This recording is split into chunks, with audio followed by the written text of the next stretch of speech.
মাকে মিথ্যে বললে যা হয়। আজকে তোমাদের রেজাল্ট বেরিয়েছে, আমি অনেক কম নাম্বার পেয়েছি নেহার থেকে।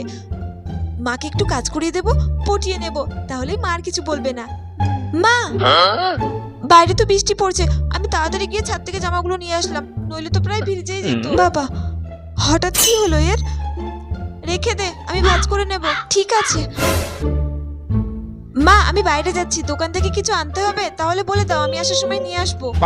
একটা লবণের প্যাকেট আর 1 কেজি আলু নিয়ে আসিস। ঠিক আছে, নিয়ে আসবো। বাবা, হলো কি মেয়ের, যে 1 ঘটি জল পর্যন্ত গড়িয়ে খায় না, সে আজকে আমাকে সারাদিন কাজ করিয়ে দিচ্ছে। কি ব্যাপার, দেখতে হচ্ছে তো। মা, সব জিনিস নিয়ে এসে বাইরের টেবিলে রেখে দিয়েছি, আমি আসছি। রেজাল্ট কই? মানে আমি নেহার মাকে ফোন করেছিলাম, তোদের নাকি রেজাল্ট বেরিয়েছে। কই, আমাকে দেখাসনি তো। যেমন মা তেমন মেয়ে, মেয়েটা আমার স্কুল লাইফটা হেল করে রেখেছে, আর ওর মাটা আমার বাড়িটাও যাচ্ছে না। এবার কি হবে?